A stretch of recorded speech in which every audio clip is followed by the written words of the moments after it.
Hey, everybody, welcome back to another Motivation Monday podcast for Monday, December 4th, 2017. We're coming up on the end of the year here. It's kind of hard to believe. And today we have an episode that's going to be pretty short because all I'm bringing you is really a recommendation. So this week I checked out the brand new documentary on John Coltrane called Chasin' Trane, and it was just excellent. So I am here to definitely recommend that film. It's directed by John Scheinfeld and has a lot of really, really great people in it that do commentary. And a really interesting part of it is that whenever they use John Coltrane's own words, Denzel Washington does the voiceovers for them. And it's kind of cool. I wasn't actually sure if I was going to like it when I saw that he was going to be doing the voice of John Coltrane, but it actually turned out really well. So I firmly believe that this is a documentary that everybody who's interested in jazz or music should definitely see. And I also believe that this is a documentary that anybody who's interested in learning about just very inspiring people would really enjoy as well. Because in my mind, there's not too many people that are more inspiring than John Coltrane. Just kind of the mystic quality that he had and the otherworldliness of his music has always just really, really pulled me in his direction ever since I was a kid.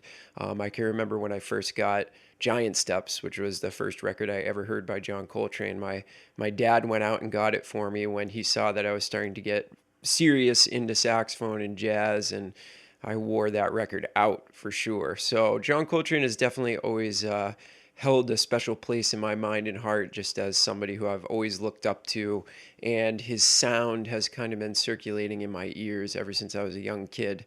So one of my favorite parts about the film, just really quickly here, is they dive into Coltrane's struggles with addiction when he was with the Miles Davis band and when he was with Dizzy Gillespie.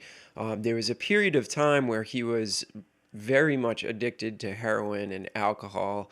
And it was kind of a dark point in his life. I mean, he was definitely still playing great music, but he got fired from Miles Davis's band. He got fired from Dizzy Gillespie's band.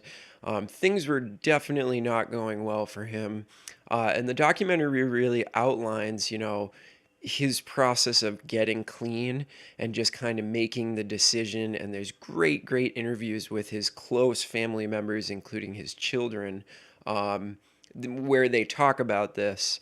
And then you start to hear some of the records that he came out with after he got clean.